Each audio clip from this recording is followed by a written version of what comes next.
BFM Business présente la grande interview, Edwige Chevrillon.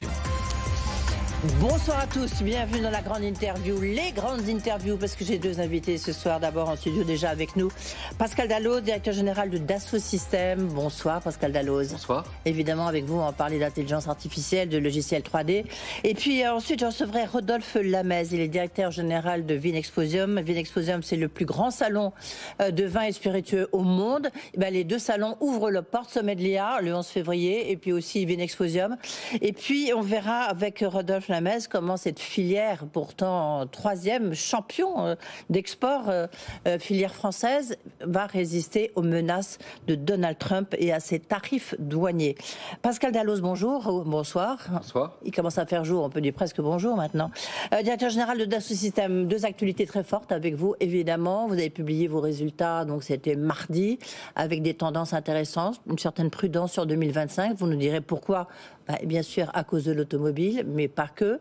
Et puis, on parlera de ce sommet de l'intelligence artificielle, parce que vous êtes un des grands acteurs de ce sommet. Et pour vous, c'est vraiment, vous vous lancez à fond dans l'intelligence artificielle. Du reste, je vous poserai la question que c'est pas trop tard. D'abord, un mot sur vos résultats. Solides résultats, on peut dire quand même, pour Dassault Systèmes. Solides résultats avec un bon quatrième trimestre. Oui. Qui se matérialise par une croissance, une accélération de la croissance de 9% sur le logiciel, qui est tiré par les nouvelles commandes, qui elles sont en croissance de 13%. Et c'est une croissance qui est visible dans l'ensemble des pays, dans l'ensemble des industries que l'on sert. Oui. Alors, le logiciel 3D, évidemment, ça a été tiré notamment par votre logiciel 3D Experience. Oui. Expliquez-nous pourquoi il a eu. Enfin, c'est un moteur incroyable pour vos résultats. Enfin, ça a boosté vos résultats. C'est plus combien ? Plus 22%, rien qu'à cause de ce logiciel. Expliquez-nous. C'est une plateforme. Oui. C'est une plateforme qui d'ailleurs est la base pour l'IA. Cette plateforme, elle est utilisée aujourd'hui par de nombreux industriels. Et d'ailleurs, vous mentionnez l'automobile. L'automobile, on a signé un grand contrat qui a été annoncé mardi, c'est le contrat avec le groupe Volkswagen, oui. C'est l'ensemble des marques du groupe, dans un secteur qui, comme vous le savez, a des difficultés. C'est un contrat, c'est tous les 20 ans, donc il ne faut pas le rater celui-là. Pourquoi ? Parce que ce sont des choix qui sont très structurants pour les métiers de ces sociétés. Et là, ils ont fait le choix de la 3D Experience Platform parce qu'il lie l'ensemble des métiers, depuis l'ingénierie jusqu'à la fabrication. Alors concrètement, ça veut dire quoi pour les gens qui ne sont pas forcément, comme Fred Simotel, des champions de l'IA et puis du digital? Expliquez-nous, qu'est-ce que ça change pour un constructeur? Qu'est-ce que ça va changer pour Volkswagen? Il y a deux enjeux. Le premier, c'est le raccourcissement des cycles de développement des véhicules. Oui. L'Europe est en moyenne à 50 mois. Quand la plupart des constructeurs chinois sont plutôt aux alentours de 20 mois, il faut réduire les cycles. Pour réduire les cycles, il faut être capable de travailler en parallèle, c'est-à-dire d'avoir un référentiel commun qui est le jumeau numérique et qui permet aux différents métiers de travailler en parallèle et non travailler en séquentiel. La deuxième chose, c'est qu'il faut réduire les coûts. Il faut réduire les coûts d'un facteur de 20%. Et là, il y a des efficiences et de la productivité à aller chercher, encore une fois, en éliminant beaucoup de tests qui sont faits physiquement et on peut les faire virtuellement. Ouais. La modélisation, ces fameux logiciels 3D et les plateformes, c'est c'est l'existence même de Dassault Systèmes. C'est ce qui fait que ça a été créé notamment par Bernard Charlès, à qui vous succédez. On a l'impression que cette modélisation, en fait, est en train de se divulguer un peu dans tous les secteurs, dans toutes les industries. Alors déjà, vous êtes présent un peu partout, mais là, on a l'impression que c'est vraiment l'émergence de cette modélisation.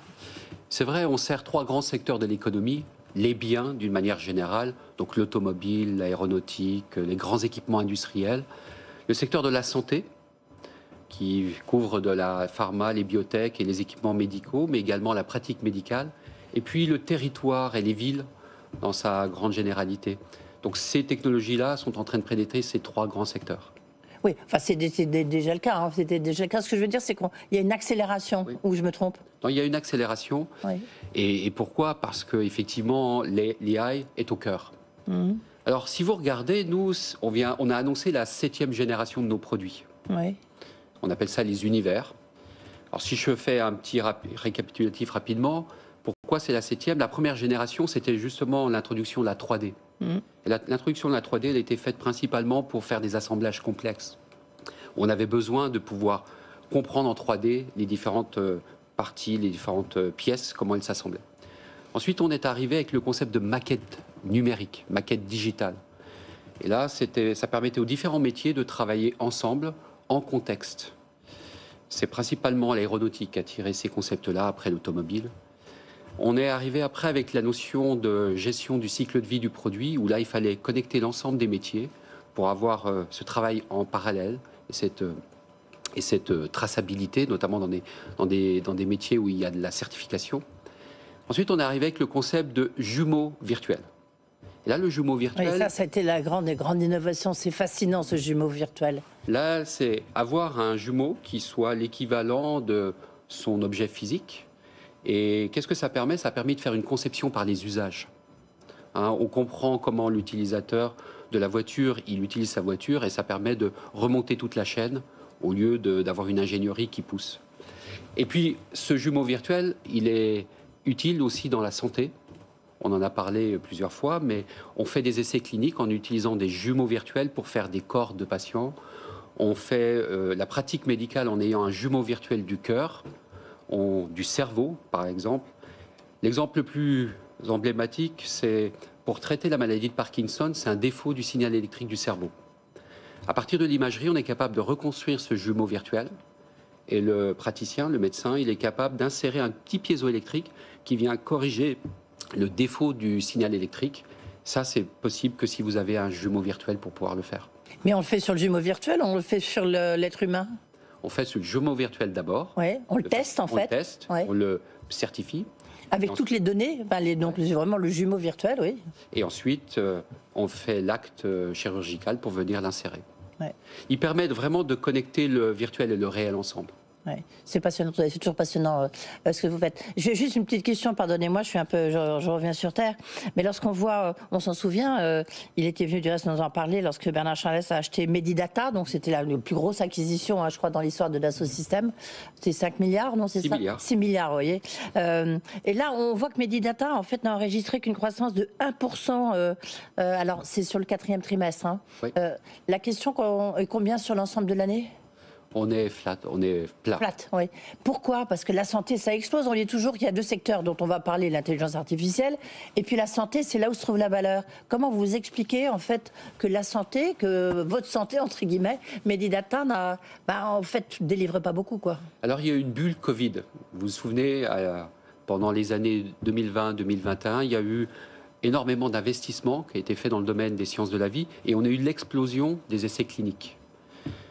Il y a 2023 et 2024 à résorber cette bulle et on est revenu sur une croissance de 1% et qui va progressivement accélérer en 2025 pour retourner une croissance à 2 chiffres. Oui, d'accord, c'est ce qui explique, quoi. Voilà.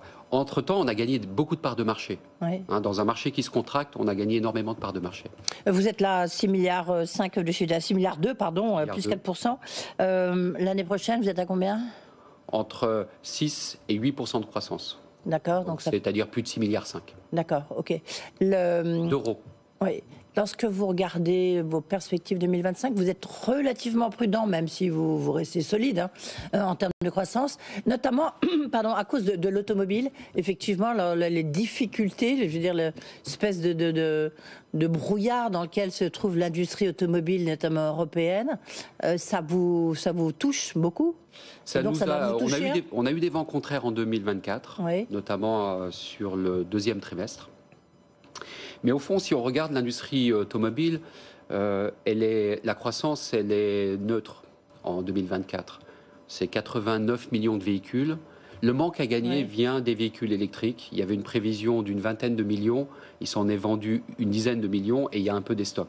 Ça a contracté un certain nombre de projets de développement de grands constructeurs dans le domaine de l'électrique. Et évidemment, comme nous, on fournit l'ensemble des outillages pour développer ces nouveaux projets, ça nous a impacté. Oui. Et en 2025, ça va être pire? Le 2025, alors, comme je vous l'ai dit, 2024, on a gagné énormément de nouveaux contrats. Oui.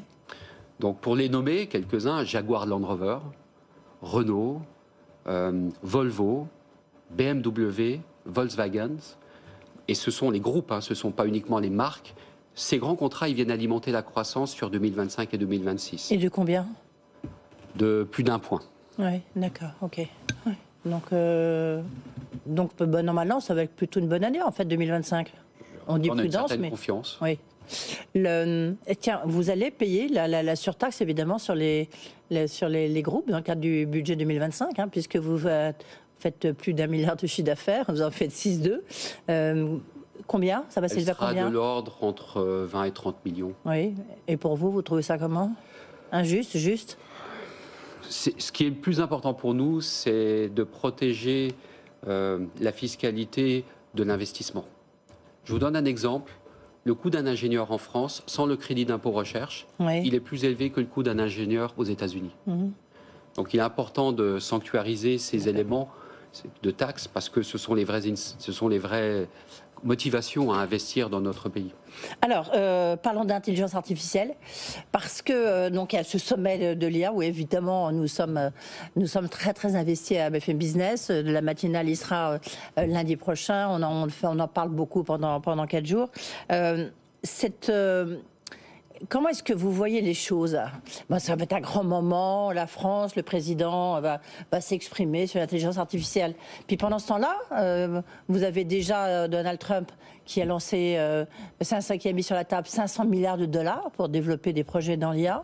Et puis de l'autre côté, vous avez cette surprise qui bouscule tout, qui va changer énormément de choses. Cette intelligence artificielle chinoise, DeepSeek ou DeepSeek comme vous voulez. Comment est-ce que vous voyez, vous la place de la France, de l'Europe, de la souveraineté européenne dans le cadre de l'intelligence artificielle? Il y a deux grands sujets. Le premier, c'est qu'on focalise beaucoup sur l'investissement dans l'infrastructure. Et moi, ça me rappelle les grands projets de cloud. Vous en souvenez, les grandes batailles, oui. Où on parlait d'usines informatiques et on n'avait toujours pas défini les usages. Je crois qu'il est urgent de préciser les usages de l'intelligence artificielle. Dans quel domaine et pour quel cas d'usage on a le bénéfice le plus élevé. Alors il y en a, la maintenance prédictive, que ce soit sur les voitures, sur les avions, sur les trains, la chirurgie assistée, les essais cliniques, pour ne nommer que ceux-là que moi je connais bien. Il faut partir vraiment des usages pour après spécifier les grandes infrastructures techniques. L'investissement est quand même un enjeu. Vous avez raison de le mentionner. Les États-Unis, c'est 25% du PNB mondial et c'est les 2/3 de les capitalisations boursières. Donc, les États-Unis attirent une grande partie de l'investissement au détriment de l'Europe. Le deuxième élément pour moi, on parle beaucoup d'intelligence artificielle générative, mais principalement pour des applications grand public. Il y a un domaine qui, à mon avis, est une chance pour l'Europe, c'est l'intelligence artificielle au service des industries. Et si vous regardez le monde du logiciel, d'une manière générale, le monde de la technologie, l'Europe tire son épingle du jeu. Il y a des grands acteurs dans le domaine de la technologie au service des industries. Oui, mais concrètement, expliquez-nous, ça veut dire quoi? C'est quoi l'intelligence artificielle industrielle? Comment, par exemple, pour vous, ça va booster vos logiciels? Alors, c'est justement l'objet de la génération 7. Oui. Toutes ces générations que je vous ai évoquées, elles ont permis de créer des grands capitals de données. Et aujourd'hui, on peut faire une conception générative de façon à être plus rapide, de façon à être juste du premier coup, de façon à pouvoir explorer plus de possibilités, développer des nouveaux services. C'est tout ça qui est derrière ces cas d'usage. Pour nous, qu'est-ce que ça permet de faire? Par contre, les données industrielles, elles sont très différentes des données grand public, des données du web. Pourquoi? Il y a de la propriété intellectuelle. Ben oui, il y a les données, oui, bien sûr. Bien sûr. Et donc, la propriété intellectuelle, il est de la responsabilité de sociétés comme Dassault Systèmes de la protéger dans le cadre de l'utilisation de ces technologies-là. Donc ce domaine-là, il est en construction, il est en devenir, et encore une fois, nous sommes extrêmement bien placés pour prendre cette position dans l'IA générative pour des industries. Et par exemple, tous vos logiciels de modélisation, etc., est-ce que l'intelligence artificielle, d'abord, il faut revoir tous vos logiciels, j'imagine, et surtout, est-ce que ça peut les rendre plus économes en énergie, par exemple, et puis moins lourds, parce que c'est quand même très lourd? Alors, il n'y a pas besoin de revoir tous nos logiciels. Ah d'accord. Pourquoi? Parce qu'on vient combiner l'intelligence artificielle avec la modélisation et la simulation. Et Donc, ça veut dire quoi, là? Le produit que vous avez mentionné, qui s'appelle 3D Experience, Oui. il a été conçu pour pouvoir intégrer l'intelligence artificielle. Voilà. Ensuite, vous avez raison d'évoquer le fait qu'elle doit être frugale, cette intelligence artificielle. Elle doit être frugale non seulement dans la consommation de l'énergie, des ressources pour qu'elle fonctionne, mais également dans ce qu'elle produit. Il y aura beaucoup de code qui va être généré automatiquement, qui vont être embarqués dans des voitures, dans des machines, dans des appareils de tous les jours. Et il faut que ce code soit aussi parcimonieux. Donc c'est bien l'enjeu aussi sur lequel nous nous sommes fixés des objectifs. Vous avez le sentiment qu'on a notre chance de trouver notre place dans l'intelligence artificielle ou pas? Oui, encore une fois, c'est comme l'histoire du cloud, c'est comme l'histoire de tout ce que l'on a vu sur les technologies. Il y a toujours une première génération. Elle vient souvent des États-Unis, maintenant de la Chine, et elle vise principalement des usages grand public. Oui. Le monde industriel, il est plus compliqué à appréhender, il demande plus de temps parce qu'on a besoin de se verticaliser. On ne fait pas une intelligence artificielle pour la pharmacie de la même manière qu'on va le faire pour l'automobile. Oui. Et on a des compétences pour le faire. Merci beaucoup, Pascal Dalloz, d'avoir été avec nous. Bon sommet. On va peut-être se recroiser à l'occasion de ce sommet l'intelligence artificielle. Merci beaucoup, Pascal Dalloz. Donc, directeur général de Dassault Systèmes était notre invité.